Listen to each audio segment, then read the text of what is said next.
जय हिंद. मी शुभांगी सुकरे तुम्हा सर्वांचं स्वागत करते आपल्याच पोलीस भरतीसाठी महाराष्ट्रात नंबर 1 ठरलेलं युट्यूब चॅनल अर्थातच टिक्कर मराठी पोलीस भरती. तर आजचं आपलं लेक्चर तुम्हाला समोर दिसत आहे डेमो लेक्चर. शौर्य बॅच जी काही आपण पोलीस भरतीची आपली 15वी बॅच घेऊन येतोय, ज्यांच्या बेसिक कन्सेप्ट कुठल्याच विषयाच्या क्लिअर नाही आहेत प्रॉपर, त्या सगळ्या विद्यार्थ्यांसाठी आपण ही बॅच आणलेली आहे. लवकरच या बॅचचे लेक्चर सुद्धा चालू होतील. ऍडमिशन ऑलरेडी चालू आहे. तर या बॅच मध्ये आपण जे काही सगळे विषय शिकवतो, पोलीस भरतीचे 4ही विषय तिथे लाईव्ह शिकवतो, तर ते लाईव्ह लेक्चर आपले कशा पद्धतीने होणार आहेत याचाच एक डेमो, या डेमो लेक्चरच्या माध्यमातून आपले प्रत्येक शिक्षक तुम्हाला एका दिवशी दाखवत आहेत. तर आज माझं डेमो लेक्चर आहे मराठी व्याकरण या विषयाचं. तर मी टॉपिक तुमच्यासाठी निवडलेला आहे संधी, जो बऱ्याच विद्यार्थ्यांना अवघड जातो. सोपा असतो पण शब्दांचा विग्रह जे आपल्याला करता येत नाही त्याच्यामुळे आपण चुकवतो आणि काही नियम आपल्या लक्षात राहत नाही. तर हे सगळं आज अगदी सोप्या पद्धतीने आपण या लेक्चर मध्ये पाहणार आहोत.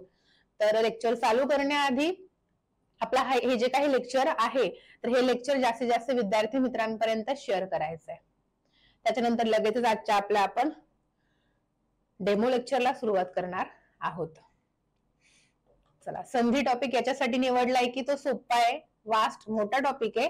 2-2, 3-3 प्रश्न एका पेपर मध्ये येतात. सोपा आहे पण किचकट आहे जरा, त्याच्यामुळे सगळं क्लिअर करण्यासाठी आज आपण हा टॉपिक निवडलाय. लेक्चर शेअर केलं असेलच तर आजच्या आपल्या टॉपिकला सुरुवात करूयात. चला, संधी याचा अर्थ काय होतो? मराठी व्याकरणाचा असा एकही टॉपिक नाहीये बरं का, एकही टॉपिक नाहीये की त्या नावातच आपल्याला ट्रिक नाही समजत की त्या टॉपिक मध्ये नक्की काय शिकायचंय. प्रत्येक कुठलाही टॉपिक, कुठलीही नावं घ्या तुम्ही, मध्ये वाक्य पृथक्करण, समास, अलंकार, शब्दांच्या जाती, संधी, कुठलीही टॉपिकची नावं घ्या, टॉपिकच्या नावातच दडलेलं असतं की आतमध्ये काय. सेम आहे संधी. संधीचा अर्थ काय होतो? तर संधीचा अर्थ होतो सांधणे किंवा जोडणे. ठीक आहे, काय जोडतोय आपण इथे? तर आपण इथे 2 शब्द जोडतोय बरोबर, 2 शब्दांना एकत्रित करतोय. मग ते एकत्रित करत असताना पहिल्या शब्दाच्या शेवटी आणि दुसऱ्या शब्दाच्या पहिले बदल होऊन एक नवीन वर्ण तयार होतो. शब्द जोडत असताना बदल तर होणार ना. हे 2 शब्द आपण जोडतोय आणि इथे जॉईन करायचं म्हणजे इथे आणि इथे बदल होणार. पहिल्यातील शेवटचा आणि दुसऱ्यातील पहिला. एक नवीन प्रोडक्ट बनण्यासाठी दोघांमध्ये बदल होऊन मग एक नवीन वर्ण बनतो. मग त्याला आपण संधी झालं असं म्हणतो. करूयात सुरुवात. ठीक आहे, बघा व्याख्या काय आहे संधीची? जोड शब्द तयार करताना पहिल्या शब्दातील शेवटचा वर्ण व दुसऱ्या शब्दातील पहिला वर्ण एकमेकांमध्ये मिसळून त्यांचा एकच नवीन वर्ण तयार होतो, त्यास संधी असे म्हणतात. एकदम हळूहळू घेणार आहे आपण लेक्चर, घाई अजिबात करणार नाही, कारण बॅच मध्ये सुद्धा जोपर्यंत मुलांना समजत नाही, कारण तिथे लाईव्ह मुलं असतात. आता हा रेकॉर्डिंग डेमो आहे तुमच्यासाठी म्हणून, नाहीतर आपण बॅच मध्ये लाईव्ह शिकवतो, मग मुलांना समजते नाही समजते ते लगेच ऑन द स्पॉट कळून येतं आपल्याला. ठीक आहे, संधी जेव्हा आपण साधतो, 2 शब्दांचं एकत्रीकरण करतो म्हणजे ते 2 शब्द काय बनतात? जोड शब्द बनतात. मग हे जोड शब्द बनत असताना बदल कुठे होतो? पहिल्यातील शेवटी दुसऱ्यातील पहिला, ह्या दोघांमध्ये बदल होऊन मग त्या दोन्हींपासून एक नवीन वर्ण तयार होतो. मग त्याला आपण काय म्हणतो? संधी झाली असं म्हणतो. फॉर एक्झाम्पल आपल्याला जर एखादं उदाहरण घ्यायचं म्हटलं तर सम्मार्ग हा शब्द आहे. ठीक आहे, हा शब्द विसरून जा, 2 शब्दांचं एकत्रीकरण करायचंय. मार्ग हा मूळ शब्द आहे. जेव्हा संधी बनते ना, जेव्हा संधी बनते तेव्हा कधी कधी काय होतं, दिलेले दोनही शब्द मूळ असतात, मूळ शब्द असतात. कधी कधी एक मूळ शब्द असतो, त्या मूळ शब्दाच्या पूर्वी उपसर्ग लागून मग जोड शब्द तयार होतो. कधी कधी एक मूळ शब्द असतो, त्या मूळ शब्दाला प्रत्यय लागून मग तो जोड शब्द तयार होतो. तर ते आपल्याला आपल्या ऑब्झर्वेशननी ओळखायचं असतं. ते ऑब्झर्वेशन पक्क तेव्हाच ठरेल जेव्हा तुमची रिव्हिजन चांगली होईल. ठीक आहे, बघा मार्ग आहे त्याला सत उपसर्ग लागलाय. ठीक आहे, बदल कुठे झालाय? यांना जोडायचं, जोडाक्षर, जोड शब्द बनवायचा आपल्याला. पहिल्यातील शेवटी दुसऱ्यातील पहिले, त्या दोघांमध्ये बदल होतो किंवा या दोन्ही मिळून एक नवीन वर्ण तयार होतो. इथं कुठला नवीन वर्ण तयार झालाय? ही कुठली संधी आहे पुढे शिकणार आहे आपण. दुसऱ्या शब्दातील पहिला वर्ण अनुनासिक आहे म्हणून पहिल्या शब्दामध्ये बदल होऊन त्याच्या जागी त्याच्याच गटातील अनुनासिक येऊन संधी तयार होते. त थ द ध कोण आहे त्याच्या गटामध्ये शेवटी ननळाचा आहे. हा नियम पुढे बघायचा. न पुढचा मा जसाचा तसा मा संधियुक्त मध्ये शब्द साधला गेला आणि पूर्ण सन्मार्ग हा शब्द इथे तयार होणार आहे. नॉर्मल इथे तुम्हाला मला समजावून सांगायचंय की पहिल्यातील शेवटचा आणि दुसऱ्यातील पहिला या दोघांचं एकमेकांशी कोऑर्डिनेशन करायचंय, दोघांना एकत्रित आणायचंय. मग एकत्रित आणताना कधी जसं जसं मिक्स केलं जातं तर कधी बदल केला जातो, कधी दोघांमध्येही बदल केला जातो, कधी फक्त पहिल्यामध्ये बदल केला जातो, कधी फक्त दुसऱ्यामध्ये बदल केला जातो. तर ते नियमांवर डिपेंड आहे. ते पुढे आपण एक एक करून पाहणार आहोत. आपलं हे लेक्चर जर तुम्हाला आवडत असेल तर मला वाटतं सेशनला लाईक करायला हरकत अजिबातच नाहीये. करूयात सुरुवात. पुढे नॉर्मल व्याख्या बघितली. काय व्याख्या? जोड शब्द तयार करत असताना पहिल्या शब्दातील शेवटचा वर्ण आणि दुसऱ्या शब्दातील पहिला वर्ण हे दोन्ही एकमेकांमध्ये मिसळून दोहोंवरून एक नवीन वर्ण तयार होतो तेव्हा त्यास संधी झाली असं आपण म्हणतो. चला पुढे. आता संधीचे प्रकार किती? वरवर आपण जे शिकतो, जे विद्यार्थी फक्त वरवर शिकतात त्यांना एवढंच माहितीये, जे मी तुमच्या समोर आणले. काय म्हणायचं मला याच्यातून लक्षात आलं? जे आपले बॅचचे स्टुडंट आहेत त्यांना मी हँड रिटन लिहून दिलं हे, कारण मुलांना एवढंच माहितीये की संधीचे किती प्रकार पडतात? 3 प्रकार पडतात. पहिली आहे स्वर संधी, दुसरी आहे व्यंजन संधी, तिसरी आहे विसर्ग संधी. पण बऱ्याच विद्यार्थ्यांना हे माहिती नाहीये की संधीचं वर्गीकरण 2 गटात आहे. काय? संधीचं वर्गीकरण 2 गटामध्ये केलं जातं. ठीक आहे. पहिला गट आहे आपला संस्कृत संधीचा. चार्ट मी मुद्दाम नाही आणलाय, हाताने लिहिण्यात जी मजा आहे ते फक्त वाचून दाखवण्यात नाहीये. पहिला गट आहे संस्कृत संधीचा आणि दुसरा आहे मराठीतील विशेष संधी किंवा त्याला निव्वळ मराठी संधी असं म्हणतात. जेवढं आज शिकून होईल 50 मिनिटांमध्ये किंवा जेवढं चालेल तेवढं आपण याच्यात घेणार आहोत. बाकी आपण बघूयाच. ठीक आहे. 2 गटात वर्गीकरण. हे एक्झामला नाही विचारले की संधीचं किती गटात वर्गीकरण केलं जातं, पण आपल्याला माहिती पाहिजे ना बेस काय. ठीक आहे. आणि संस्कृत संधीचे जे प्रकार आहेत किती आहेत? 3 आहेत. मराठीतील विशेष संधीचे किती प्रकार आहेत? 2 प्रकार आहेत. संस्कृत संधीचे जे 3 प्रकार आहेत, स्वर संधी, व्यंजन संधी आणि विसर्ग संधी, हे 3 प्रकारच संधीचे मुख्य प्रकार मानले गेलेत. त्याचं कारण मी तुम्हाला सांगते. संस्कृत संधीचे जे 3 प्रकार आहेत याच 3 प्रकारांना संधीचे मुख्य प्रकार म्हटले का? कारण हीच संधी फक्त हीच संधी नियमाला धरून आहे. नियम माहितीये ना आपल्याला, पहिल्यातील शेवटचा दुसऱ्यातील पहिला यांच्या ह्या दोघां मिळून एक नवीन वर्ण तयार होतं. ते फक्त याच्याच बाबतीत घडतं, इकडे नाही घडत. ही मराठी संधी म्हटली. संधी हे पूर्ण संस्कृत आहे, संस्कृत मधून घेतलं आपण पूर्ण. म्हणून एक लक्षात ठेवायचं, संधी ही फक्त संस्कृत शब्दांचीच होते. कुठलाही शब्द घ्याल, उचलाल, मॅडम याचा विग्रह करून सांगा ना आम्हाला, तो तत्सम आहे का आधी बघायचं आहे आपल्याला. म्हणजे संस्कृत आहे का तो शब्द?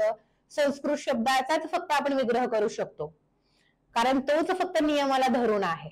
बाकी मराठीतील विशेष संधी किंवा निव्वळ मराठी संधी हे नियमाला धरून नाही. इकडे 2 प्रकार पडतात. या प्रकारांना सांगते मी पुढे की या प्रकारांनाच आपण स्वर संधीच्या प्रकारांमध्ये घेतो. काही टीचर, पण मी तसं करणार नाही का? कारण हे नियमाला धरून नाहीये ना. काय? हे नियमाला धरून नाहीये. पूर्वरूप स्वर संधी आणि पररूप स्वर संधी. पूर्वरूप स्वर संधी म्हणजे जेव्हा 2 शब्द एकत्रित येतं तेव्हा पहिला शब्द कायम ठेवून दुसरा शब्द गाळला जातो डायरेक्ट. आणि पररूप स्वर संधी म्हणजेच काय? तर जेव्हा 2 शब्द एकत्रित येतात, हे सगळं स्वर संधीच्याच बाबतीत घडतं म्हणून इथं मेन्शन केलंय. ठीक आहे. पररूप स्वर संधी म्हणजे दुसऱ्या शब्दातील पहिला स्वर कायम ठेवला जातो, पहिल्या शब्दातील शेवटचा स्वर लोप पावला जातो. हे नियमाला धरून नाही. याच्या पुढे ते आलं तर हे, इकडे कठोर तिकडे मृदू आलं तर असं, हे इकडे नाही अजिबात. ते फक्त घडतं इकडेच, स्वर संधी, व्यंजन संधी, विसर्ग संधी. त्याच्यामुळे संधीचे मुख्य प्रकार जर विचारलं तर तुम्हाला हे 3 उत्तर द्यायचंय. लक्षात घ्या, कन्फ्युज होऊ नका. संधीचे 2 प्रकार आहेत म्हणून अजिबात नाही, हे वर्गीकरण आहे. लिहून देऊ का इथे? नाही तर पुन्हा मला कमेंट येईल, बाबा अवघड आहे तर आजकालच्या मुलांचं. समजलं? हे बऱ्याच विद्यार्थ्यांना माहिती नसतं, त्याच्यामुळे सांगते की मार्गदर्शन घ्या. वरवर अभ्यास करून होत नाही. प्रत्येक वेळी प्रत्येक पेपरला आपला अंदाज खरा ठरेल असं होत नाही. ठीक आहे, चला. तर आपण बघतोय संधीचे, संस्कृत संधीचे प्रकार म्हणजेच मुख्य प्रकार 3. पहिला आहे स्वर संधी. तर स्वर संधी बघायला चालू करूयात. स्वर संधींचे प्रकार किती आहेत? एक्झामला नाही विचारलेत. स्वर संधीचे किती प्रकार आहेत एक्झामला विचारले नाही, तरी सुद्धा मी तुम्हाला इथे लिहून देतेय. एक्झामला का नाही विचारले तेही तुम्हाला कारण सांगेल मी. ठीक आहे. पहिला तर ऑलरेडी इथं दिलाय दीर्घत्व स्वर संधी, त्यालाच म्हणतात दीर्घादेश स्वर संधी, त्यालाच म्हणतात सजातीय स्वर संधी. दुसरा आहे गुणादेश स्वर संधी. तिसरा आहे यणादेश स्वर संधी.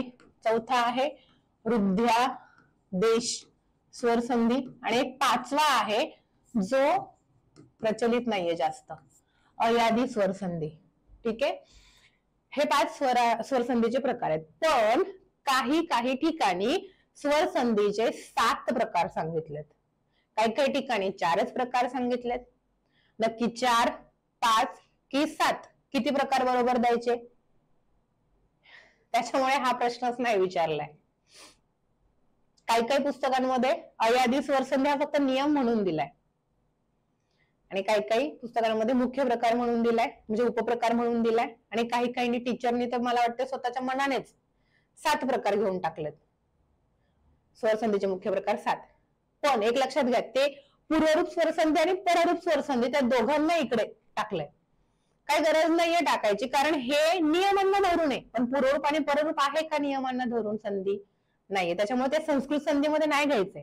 स्वर संधी हा संस्कृत संधीचा प्रकार आहे की नाही, मग याच्यामध्ये त्यांना खेचायचं नाही. म्हणून याच्यावर मुख्य प्रकार स्वरांचे किती असा प्रश्न कधीच नाही विचारला जाणार, आणि विचारला पण नाही आतापर्यंत. ठीक आहे, आपण एक प्रकार क्लिअर करूयात. स्वर संधीचा पहिला प्रकार आहे दीर्घत्व स्वर संधी. नावातच सगळं काही असं तुम्हाला मी म्हटलं ना, म्हणून आपलं तर जाऊ द्या आता, पण आपल्या पोरांचं सुद्धा बारसं बिरसं ठेवताना जरा नाव विचार करून ठेवा. उगाच त्याला आवडलंय तिला आवडलंय म्हणून नाही ठेवायची नाव. नावात सगळं काही असतं हे मराठी व्याकरण प्रूव्ह करून देतं आपल्याला. देतं की नाही? दीर्घत्व नावातच दीर्घ, म्हणजे इथं आपल्याला दीर्घ स्वर लक्षात ठेवायचे. कुठले कुठले दीर्घ स्वर आहेत आपले? आ, ई, उ. म्हणून सांगते टॉपिकच्या नावातच डिपेंड असतं, म्हणजे सगळं अवलंबून असतं की याच्यात काय, सगळं कळतं आपल्याला तिथे. आ, ई, उ. जेव्हा 2 शॉर्ट मध्ये ट्रिक सांगते. दीर्घत्व स्वर संधी आहे हे कधी ओळखायचं? जेव्हा पहिल्या शब्दातील शेवटचा वर्ण आणि दुसऱ्या शब्दातील पहिला वर्ण एकत्र आल्यानंतर एकतर आ बनेल, दीर्घ ई बनेल किंवा दीर्घ उ बनेल. सोपं आहे. आणि यांचा विग्रह माहिती आहे ना. आ कसा तयार होतो? अ अधिक अ, अ अधिक आ, आ अधिक अ, आ अधिक आ. 4 प्रकारे आ तयार होतो. सेम ई आणि सेम उ सुद्धा आहे. सोपं आहे की नाही? फक्त कन्सेप्ट डोक्यात बसायला पाहिजे, आणि ते सांगणारं कोणीतरी पाहिजे, जे की तुम्हाला आता भेटलंय शुभांगी मॅडमच्या रूपात. भेटलेत की नाही? कन्सेप्ट डोक्यात बसले ना, कसाही फिरून फिरून प्रश्न विचारू देत, आपल्या नाहीच चुकणार. आणि हातचे मार्क्स आहेत ना. ठीक आहे, बघा दीर्घत्व स्वर संधी. 2 सजातीय स्वर लगोपाठ आल्यास त्यात एकच दीर्घ स्वर, म्हणजे दोघं एकत्र आल्यानंतर दोघांवरून एकच दीर्घ स्वर तयार होतो, तेव्हा त्याला म्हणतात दीर्घत्व स्वर संधी. याचंच दुसरं नाव आहे दीर्घादेश स्वर संधी, किंवा याचंच नाव आहे सजातीय. आता सजातीय का म्हटलं? बरं, आधी दीर्घादेश का म्हटलं जातं? दीर्घ म्हणजे दीर्घ स्वर. आदेश, आदेश म्हणजे काय? एका वर्णाच्या जागी दुसरा वर्ण येणे याला आदेश झाला असं म्हणतात. एका वर्णाच्या जागी दुसरा वर्ण येतोच ना इथे. 2 वर्ण काढून टाकून त्या दोघांऐवजी एकच नवीन वर्ण येतोय ना, म्हणून आदेश म्हटलंय इथे. ठीक आहे, सजातीय का म्हटलंय? कारण जे पहिल्या शब्दातील शेवटचा आणि दुसऱ्या शब्दातील पहिला वर्ण जो काही आहे ते दोघं एकाच उच्चारामध्ये समानता असणार आहेत ना. अ अधिक अ इज इक्वल टू आ बनतो. अ अ किंवा अ आ, उच्चार सेम आहे. ई ई, उ उ, उ अधिक उ दीर्घ उ, उच्चारामध्ये समानता आहे की नाही, म्हणून याला म्हटले सजातीय स्वर संधी. 3 नाव आहेत दीर्घत्वाचे. राहील लक्षात? बघा आता, आणि महत्वाचं काय लक्षात ठेवायला, ऑब्झर्वेशन काय करायचंय, जेव्हा संधी होऊन एखादा शब्द तयार होतो ना, फायनल शब्द जेव्हा तयार होतो तेव्हा मध्ये बघायचंय. संधीचं ऑब्झर्वेशन नेहमी शब्दाच्या मध्ये बघायचं असतं. का? कारण पहिले आणि शेवटी बदल नाही होत. बदल जो काय होतो फक्त मध्यभागी होतो शब्दाच्या. पहिल्या शेवटी काहीच नाही होत, कारण पहिल्या शब्दातील शेवटचा आणि दुसऱ्या शब्दातील पहिला इथेच असणार आहे ना. आता इथे नाहीये, कारण इथं सजातीय हा इथे उपसर्ग लागलाय. नॉर्मल शब्द दाखवायचा म्हणून घेतलाय मी तिथे. कळालं? त्याच्यामुळे मध्ये काय बघायचंय, जेव्हा दीर्घ स्वर संधी असते तेव्हा मध्ये एकतर काना असतो, किंवा दुसरा उकार असेल शब्दाला, किंवा दुसरी वेलांटी असेल. हे दिसलं रे दिसलं की समजून जायचं की ही दीर्घत्व स्वर संधी. ठीक आहे. त्यांची उदाहरणं घेतलीत समोर बघा. सूर्यास्त, पुरुषार्थ, रूपांतर, सहानुभूती, हिमालय, जनादेश, अनाथाश्रम, धनादेश, महिलाश्रम, राजाश्रय, विद्यालय, राजाज्ञा. आधी यांचा विग्रह आपण लिहून घेऊया आणि मग तुम्हाला एक दोन शब्द मी तुम्हाला एक्सप्लेन करून सांगेल. ठीक आहे. स्टार्टिंग पासून सूर्यास्त शब्द कसा तयार झाला, पेन दिसेल ना. सूर्य अधिक अस्त. एक लक्षात ठेवायचं, नेहमी विग्रह अवघड नसतो, आपण त्याला अवघड बनवतो. मूळ शब्द ओळखण्यासाठी पहिले काही अक्षर फिक्स आहे आणि शेवटचे काही अक्षर फिक्स आहेत ना. फक्त मध्ये काय बदलले तेवढा एखाद्या अक्षराचा तोच फक्त आपल्याला ओळखायचा असतो. सूर्यास्त शब्द आहे, इकडे सूर्य फिक्स आहे, इकडे अस्त फिक्स आहे. स्त ऑलरेडी दिसते, फक्त इथं आय का अय हेच आपल्याला मूळ शब्दात काय असणार आहे ते ओळखायचं असतं, आणि सरावाने ते होऊन जातं. असं नाही की खूपच अवघड आहे, सराव पाहिजे फक्त. हिमालय शब्द कसा तयार झाला, कुठले शब्द आहेत मेन शब्द लगेच ओळखायचे, हिम अधिक आलय. महिलाश्रम शब्द कसा तयार झाला, महिला अधिक आश्रम, महिलाश्रम. राजाश्रय, राजा मूळ शब्द काढायचे बाजूला आपल्याला, राजा अधिक आश्रय, राजाश्रय. विद्यालय शब्द कसा तयार झाला, विद्या अधिक आलय, विद्यालय. राजाज्ञा शब्द कसा तयार झाला, इथं दिसते राजा आणि इकडे ज्ञा दिसते, म्हणजे इथं काय असेल, ज्या शब्दांना अर्थ आहे ना असे शब्द विग्रहातून बाजूला काढायचे असतात. हे मात्र होते, कुठलेही शब्द दिसले आणि तोडले नाही, जमणारच नाही. जनादेश शब्द कसा तयार झाला, जन म्हणजे लोक आणि आदेश म्हणजे ऑर्डर. अनाथाश्रम शब्द कसा तयार झाला, अनाथ अधिक आश्रम. धनादेश शब्द कसा तयार झाला, धन अधिक आदेश, धनादेश. पुरुषार्थ शब्द कसा तयार झाला, पुरुष अधिक अर्थ. फक्त इथे मध्ये काय येईल ते नाही कळत आहे तुम्हाला. पुरुष ऑलरेडी दिसते, रथ दिसते, फक्त इथे काय आ येईल का अ येईल तेवढंच फक्त ओळखायचं असतं. आणि आपली मातृभाषा मराठी आहे त्याच्यामुळे हे ओळखायला काहीच अडचण नाहीये, काहीच नाही. फक्त तुम्हाला पुढे नियम पाठ करायचे बस. रूपांतर शब्द कसा तयार झालाय, रूप अधिक अंतर. सहानुभूती शब्द कसा तयार झालाय, अनुभूती मूळ शब्द आहे, त्याला उपसर्ग सह. ठीक आहे. प्रत्येकाचा विग्रह तुम्हाला मी करून दिलेला आहे. आता एक दोन शब्द आपण घेऊ आणि पूर्ण डिटेल एक्सप्लेन तुम्हाला करून देईल. कुठला शब्द घेऊयात, लाईव्ह नाहीये नाही तर तुम्हालाच विचारलं असतं.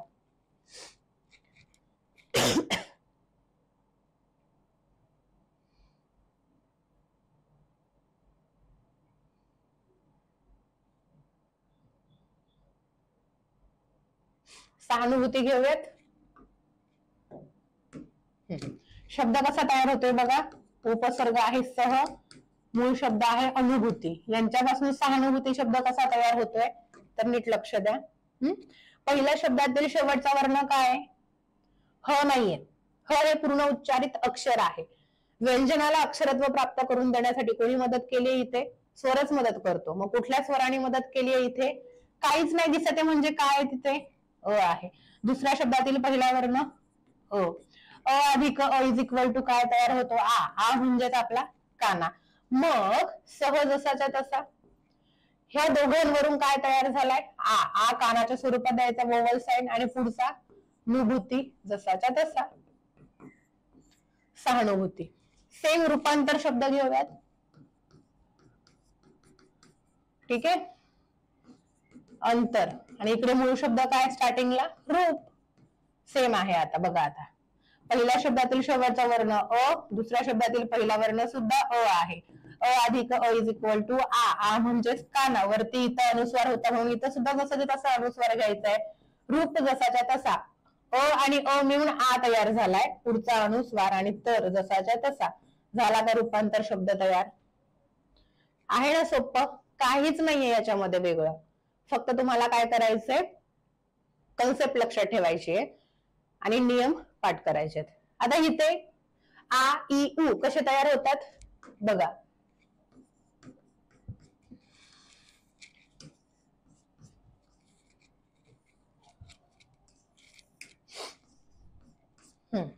दीर्घत्व स्वर संधी बघतोय. आ कसा तयार होतो? अ अधिक अ असेल, अ अधिक आ असेल, आ अधिक अ असेल किंवा आ अधिक आ. हे काय लिहिलंय मी? पहिल्या शब्दातील शेवटचा वर्ण, दुसऱ्या शब्दातील पहिला वर्ण असं असेल तर आ तयार होतो. सेम ईच्या बाबतीमध्ये ई अधिक ई, ई अधिक दीर्घ ई, दीर्घ ई अधिक ह्रस्व ई, दीर्घ ई अधिक दीर्घ ई म्हणजे आपला ई तयार होतो. हा पहिल्या शब्दातील शेवटचा वर्ण, दुसऱ्या शब्दातील पहिला वर्ण. सेम ऊच्या बाबतीमध्ये ह्रस्व उ, दीर्घ उ, ह्रस्व उ दीर्घ उ, दीर्घ उ, दीर्घ उ ह्रस्व उ, दीर्घ उ, दीर्घ उ दीर्घ उ, दीर्घ उ. या पद्धतीने आहे. क्लिअर झाला का पहिला? हळूहळू चालू आहे कारण डेमो लेक्चर आहे आपलं. बॅच मध्ये सुद्धा असंच असतं आपलं. संधीला मला 5 दिवस लागतात. नसेल तर तुम्ही मुलांना विचारू शकता ज्यांनी बॅच केली आहे. आणि असं नाही की पहिली दुसरी, 15वी बॅच आहे आपली ही. त्याच्यामुळे अनुभवाचे बोल सगळे आम्ही जे बोलतोय ते लक्षात ठेवायचे. ठीक आहे, पहिला झाला दीर्घत्व स्वर संधी, समजला असेलच. स्वर संधीचा दुसरा प्रकार पाहायला घेऊया. त्याच्या आधी हे एक सगळं खटाडोप चाललाय तुम्हाला लाईव्ह मध्ये, युट्यूबला लाईव्ह पण आणि रेकॉर्डिंग डेमो पण. जो काही आहे तो शौर्य बॅच दाखवण्यासाठी. आपली जी काही टिक्कर मराठीची 15वी बॅच आहे, शौर्य बॅच, पोलीस भरती 2025 साठी अगदी महत्वाची आहे. ज्या विद्यार्थ्यांना बेसिक कन्सेप्ट क्लिअर नाही त्या सगळ्या विद्यार्थी मित्रांनी प्लीज ही बॅच लावा. प्लीज का म्हणतेय? कारण हातामध्ये आपला जो वेळ आहे आता तो सत्कारमी लावायचा आहे. नुसतं घर बसल्या क्वेश्चन आन्सर सोडवून नाही होणार. जर बेसिक कन्सेप्ट माहिती नसेल ना तर तुम्हाला क्वेश्चन आन्सर करून तुम्ही करणार काय? किती वेळा आपले तुक्के बरोबर येणार आहेत? कन्सेप्ट क्लिअर असले कुठलाही प्रश्न येऊ देत, येतच आपल्याला उत्तर. त्याच्यामुळे शौर्य बॅच, शूरपणा दाखवायचा आहे की नाही आपल्याला? यायचं नाही मेरिट लिस्ट मध्ये? मग घेऊन टाका. लवकरच लेक्चर चालू होत आहे त्याच्यामध्ये. फी वगैरे काय आहे पुढे मी सांगेलच. तोपर्यंत आपण दुसरा प्रकार बघूयात आपला गुणादेश स्वर संधी. नावातच तुम्हाला सांगितलंय मी. ठीक आहे, पहिला झाला दीर्घत्व स्वर संधी. ठीक आहे, म्हणजे सजातीय स्वर संधी. त्याच्याच खालोखाल लगेच आपण घेतलंय गुणादेश, याला म्हणायचे विजातीय स्वर संधी. याला काय म्हणायचंय? विजातीय स्वर संधी. विजातीय स्वर संधी म्हणजे उच्चारामध्ये भिन्नता. मग सेम सेम उच्चार नाही येणार इथं. अ उ येईल, अ ई येईल, या पद्धतीने. बघा, दोन वर्ण एकत्र येऊन, दोन वर्ण म्हणजे पहिल्या शब्दातील शेवटचा वर्ण आणि दुसऱ्या शब्दातील पहिला वर्ण, दोन वर्ण एकत्र येऊन ए बनेल, ओ बनेल किंवा अर बनेल. अर म्हणजे रफार. असे बदल झाल्यास त्याला आपण म्हणतो गुणादेश स्वर संधी. ऑलरेडी नियम सांगितले बघा. पहिल्या शब्दातील शेवटचा वर्ण अ किंवा आ असेल, दुसऱ्या शब्दातील पहिला वर्ण ई. अ अधिक ई. ऑलरेडी वर्णमालेत शिकलो आपण संयुक्त स्वर कसे तयार होतात. तरुण संयुक्त स्वर घ्यायचे गुणादेश मध्ये आणि म्हातारे संयुक्त स्वर ठेवायचे वृद्धादेश. हे कुठल्या पुस्तकात नाहीये, माझी ट्रिक आहे ही. ए ऐ ओ औ हे 4 संयुक्त स्वर आहेत की नाही आपले, त्याच्यातले ए. ए ऐ मध्ये ए तरुण आहे, ऐ म्हातारा आहे. ओ औ मध्ये ओ तरुण आहे, औ म्हातारा आहे.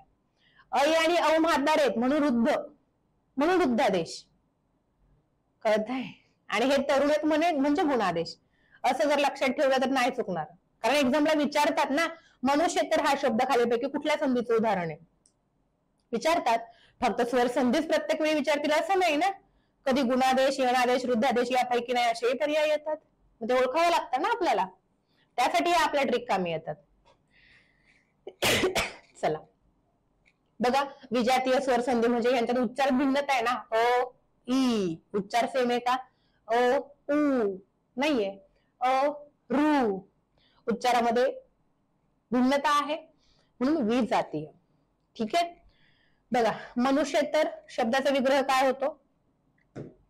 मूळ शब्द दिसतोय आपल्याला मनुष्य. इथं काय? इतर. चंद्रोदय कसा तयार झाला? चंद्र अधिक उदय.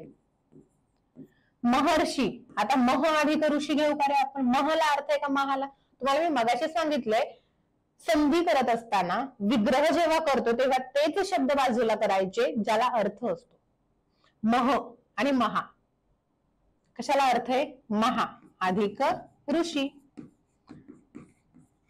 सेम राजर्षी पण आहे, राजा अधिक ऋषी. सप्तर्षी, सप्त अधिक ऋषी. गणेश बऱ्याच वेळा विचारला जातो, गणेशची फोड माहिती नाही. नाव ठेवायला पटकन ठेवतो पण त्याच्या नावाचा विग्रह काय तेच माहित नसतं. काय विग्रह आहे? गण अधिक ईश. ठीक आहे. याचं एक उदाहरण कुठलं घेऊ? नाही विचारू शकत, सॉरी, माझ्याच मनाने घेऊन टाकते. ऑलरेडी विग्रह तर प्रत्येकाचाच करून दिलाय. ठीक आहे. मनुष्येतर शब्द घेऊयात आपण. बघा, मूळ शब्द काय? मनुष्य अधिक इतर. काहीच नाही करायचं जेव्हा विग्रह करतो ना आपण, आणि विग्रह 80% शब्दातच असतो. 20% फक्त मध्ये काय आहे ना एच्या जागी ते ओळखायचं असतं, आणि ते ओळखता येतं ना, कारण तरला अर्थ पूर्ण करण्यासाठी एतर आहे का? नाहीये. पहिल्या शब्दातील शेवटचा वर्ण अ, दुसऱ्या शब्दातील पहिला वर्ण ई. अ अधिक ई काय तयार होतोय?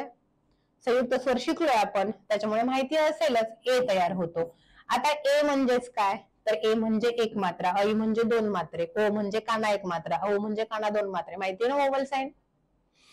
आता हा कुठे द्यायचा मात्रा? तर मनुष्य शब्द तसाच्या तसा. हा मात्रा कोणाच्या ऐवजी घेतला आपण?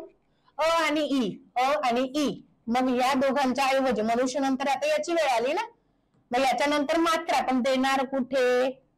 कुठे देणार? असं घेणार का? मनुष्य तेर नाही. कुठे? मनुष्य तर. पुढचा तर जसाच्या तसा, मनुष्य जसाच्या तसा, फक्त इथं जो काही बदल झालाय रच्या रफाऱ्यासारखा पुढच्या याच्यावर द्यायचा नसतो.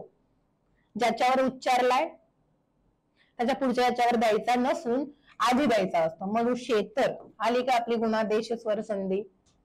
हा, अजून डिटेल शिकायचं असेल बॅच मध्ये सगळी उदाहरणं घेतो आपण तिथे असं विग्रह करायला. इथं टाइमा अभावी आपण एक एक दोन दोन घेतोय.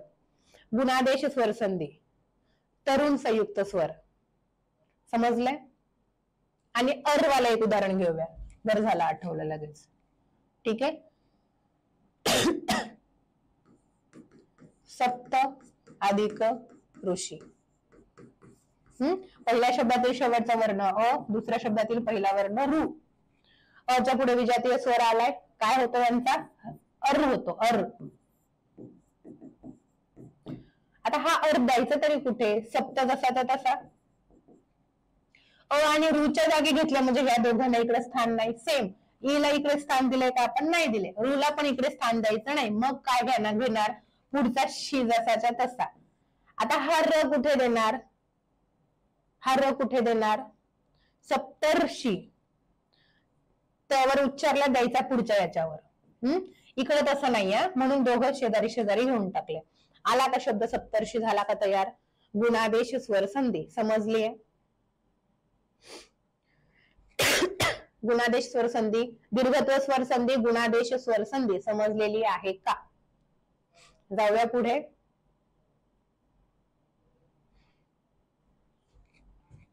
ठीक आहे. आता पुढे म्हातारी घेतली आपण. म्हातारे संयुक्त स्वर, वृद्ध म्हणजे म्हातारा, ट्रिक आहे ना.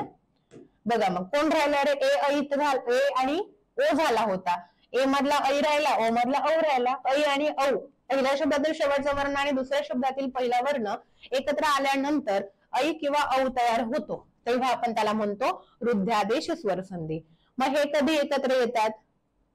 हे कधी एकत्र येतात तर पहिल्या शब्दातील शेवटचा वर्ण अ किंवा आ असेल आणि दुसऱ्या शब्दातील पहिला वर्ण ए किंवा अ असेल, अशा वेळी दोघं एकत्र आल्यानंतर ऐ तयार होतो. ऐ म्हणजेच दोन मात्रे. सेम पहिल्या शब्दातील शेवटचा वर्ण अ किंवा आ असेल, दुसऱ्या शब्दातील पहिला वर्ण ओ किंवा औ असेल, दोघं एकत्र येऊन औ तयार होतो. औ म्हणजे काना दोन मात्रे. ठीक आहे. एक्झाम्पल इथे दिलेले आहेत. वृद्धादेश जरा फोड करायला अवघड आहे. का माहितीये? ते पण रिझन सांगून देते, कोणी नाही सांगत. एवढ्या सोप्या भाषेत किंवा मुलांना काय समजलं नसेल, मग त्याच्यावरून त्यांना अजून काय उदाहरणं द्यायची हे फक्त मीच सांगू शकते. हा ओव्हर कॉन्फिडन्स नाहीये, तर स्वतःवर असलेला भरोसा आहे तो. ठीक आहे. मला माहितीये ना का अवघड जाते माहितीये, कारण याचा विग्रह वेगळा करतो आपण. संयुक्त स्वरामध्ये जसा ए चा विग्रह अ अधिक ई करतो, तसा ऐचा विग्रह आ अधिक ई करतो ना. पण इथं वेगळं आहे.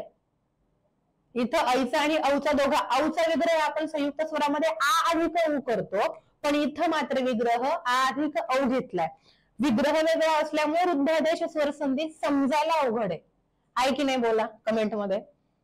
मला माहितीये ना माझ्या पोरांना कितपत समजेल किंवा मला कुठे अजून तुम्हाला एक्सप्लेन करून सांगावं लागेल. ठीक आहे. आता बघा विग्रह बघा. सदैव शब्द कसा तयार झालाय?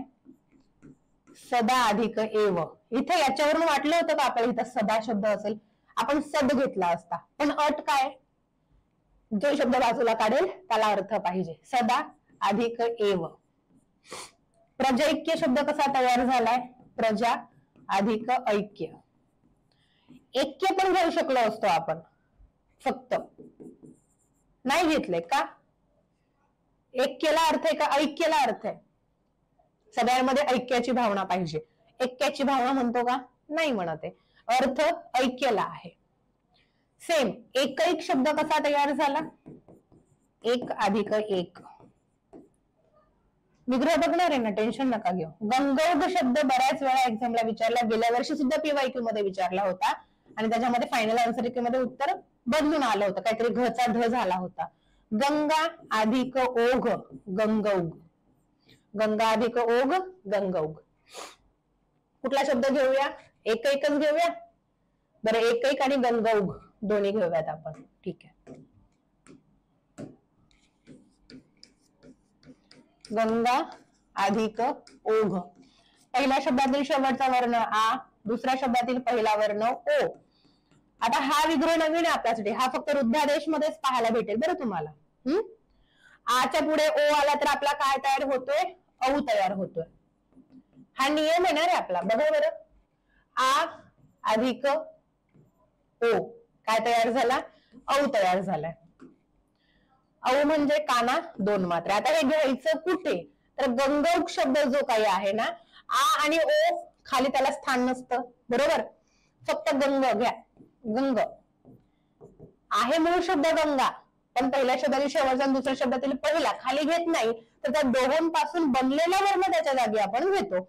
मग आता ह्याच्या जागी काय बनलंय? काना दोन मात्रे बनलेत. फक्त दोन मात्रे असते तर इथेच दिले असते, आपण दिले असते की नाही? पण काय? काना दोन मात्रे आणि पुढचा घ जसाच्या तसा. आला का गंगौघ शब्द? सेम एकैक शब्द आहे. एक एक याच्यावरून वाटतं का एकैक बनेल? नाही वाटत आहे. पहिल्या शब्दातील शेवटचा वर्ण अ, दुसऱ्या शब्दातील पहिला वर्ण ए. ठीक आहे. अ मध्ये ए मिक्स झाला, काय तयार होणार? ऐ. कुठे दिले आपल्याला? अ मध्ये ए मिक्स झाला, काय तयार झाला? ऐ तयार झाला. ठीक आहे. ऐ म्हणजेच काय? एक मात्रा का दोन मात्रे? एक मात्रा म्हणजे ए, दोन मात्रे म्हणजे ऐ. मग बघा आता एक एक. ठीक आहे. पहिला एक जसाच्या तसा. आता अ आणि ए च्या जागी दोन मात्रे तयार झालेत, म्हणजे दोन मात्रे आणि पुढचा क जसाच्या तसा. तुम्ही जर ऑब्झर्वेशन केलं असेल, एवढं खोलवर पुन्हा सांगते मी, कोणीच नाही सांगणार, जे मी सांगते. तुम्ही जर ऑब्झर्वेशन केलं असेल तर तुमच्या हे लक्षात आलंय का? स्वर काढून टाकलाय म्हणजे हे हलांत पाहिजे होतं ना. हलांत म्हणजे पुढचा स्वर त्याच्यात मिक्स करावा लागेल, पुढे पुन्हा काय व्यंजनच आहे. ऐ आलाय, स्वर येतो म्हणून तो डायरेक्ट वरती आणि इथं हलांत नाही केले. हे समजायला अवघड नाहीये, पण कन्सेप्ट क्लिअर पाहिजे. पुन्हा मी तेच म्हणेल. ठीक आहे, एक एक शब्द तयार झाला. वृद्धादेश स्वर संधी समजली आहे. दीर्घत्व स्वर संधी, गुणादेश स्वर संधी, वृद्धादेश स्वर संधी आणि आता आपण पाहूयात यनादेश स्वर संधी. चौथा प्रकार आहे यनादेश स्वर संधी. यनादेश मध्ये तुम्हाला इथं काय लक्षात ठेवायचं माहितीये, डायरेक्ट सांगून देते तुम्हाला ट्रिक. अर्धस्वर लक्षात ठेवा. यरलव काय अर्धस्वर आहे, यरलव. का बरं अर्धस्वर लक्षात ठेवायला सांगितलंय मी, कारण इथं अर्धस्वर स्वरांपासूनच तयार झालेत ना. सेम इथं सुद्धा आहे. ई पासून य तयार होणार, उ पासून व तयार होणार, रू पासून र तयार होणार. फक्त ल इथं घ्यायचा नाही. बघा, पहिल्या शब्दातील शेवटचा वर्ण ई असेल, उ असेल किंवा रू असेल. दुसऱ्या शब्दातील पहिला वर्ण कुठलाही असेल, फक्त ईच्या पुढे ई नसेल, उच्या पुढे उ नसेल, रूच्या पुढे रू नसेल. कुठलाही विजातीय स्वर दुसऱ्या शब्दातील पहिला वर्ण म्हणून जर आला असेल तर ईच्या जागी य येतो, उच्या जागी व तयार होतो आणि रूच्या जागी र घेतो. असा जेव्हा बदल होतो तेव्हा त्याला आपण यनादेश स्वर संधी असे म्हणतो. काय, यनादेश स्वर संधी असे म्हणतो. बघूयात आपण. बघा, नियमांसहित तुम्हाला इथे दिलेलं आहे. आता का मी दुसरे पेज घेत नाही, इथंच समजावून सांगते. बघा समजतंय का. समजावणारे माझ्यासारखे असल्यावर तुम्ही डायरेक्ट ब्लँक पेज घ्या किंवा याच्यावर घ्या, समजणार तुम्हाला, हो की नाही. लाईक करा बरं एकदा लेक्चर, ज्यांनी नाही केले त्यांनी पटकन. आणि व्हिडिओ संपल्याच्या नंतर ऑफलाईन कमेंट बॉक्स मध्ये मला सांगायचंय. भले तुम्ही बॅच घ्या किंवा घेऊ नका, हा खटाटो तुमच्या अभ्यासासाठी आहे. बॅच तर घ्यावीच लागेल, कन्सेप्ट क्लिअर नसतील तर. तरी पण सांगते मी, नसेल कोणी घेणार तरी पण हा जो संधी टॉपिक इथं जेवढा शिकायलाय मी ते तुम्ही कधीच नाही विसरू शकत. मला माहिती, विसरायचा प्रयत्न केला तरी नाही विसरणार. ठीक आहे, बघूयात आपण. ईच्या पुढे विजातीय स्वर आला घेतला, ईचा झाला य, य मध्ये पुढचा जो काही स्वर असेल तो मिक्स करायचा आहे. फॉर एक्झाम्पल, ईच्या पुढे अ आहे म्हणून पुढे काहीच नाही येणार. ईचा य जसा जसा. ईच्या पुढे जर आ असेल तर या तयार होईल, ईच्या पुढे उ असेल तर यू तयार होईल. या पद्धतीने दुसऱ्या शब्दातील पहिला स्वर जो काही असेल ना विजातीय स्वर म्हणून, तो त्याला जॉईन होणार. इथं असे म्हणून काहीच नाही झालंय, फक्त त्याचं हलांत निघून गेलंय. प्रित्यर्थ, अत्यल्प, ठीक आहे, ही दोन याची उदाहरणं आहे. प्रित्यर्थ शब्द कसा तयार झाला. बरेच विद्यार्थी म्हणतात पहिली वेलांटी, कोणी म्हणतात तला दुसरी वेलांटी आहे. तर आपला नियम काय सांगतोय, पहिल्या शब्दातील शेवटचा वर्ण ई, दुसऱ्या शब्दातील पहिला वर्ण अ, ईच्या पुढे विजातीय स्वर आला, ईचा झाला य, या य मध्ये पुढचा अ मिसळला, य पूर्ण उच्चारित अक्षर तयार झालं. वेलांटी आणि अ काढून टाकायचा, काय राहील, प्रित. तला य जोडला, प्रित्य, आणि पुढचा अर्थ जसाचा तसा झाला का प्रित्यर्थ शब्द तयार. सेम आहे अत्यल्प, अति अधिक अल्प. ई अधिक अ इज इक्वल टू य, अत्यल्प. क्लिअर. पुढे आहे ईच्या पुढे विजातीय स्वर म्हणून ओ, ओ म्हणजे आता ईचा य होणार, इथेच लक्षात घ्या. ओ म्हणजे काना एक मात्रा, यो तयार होणार. सेम.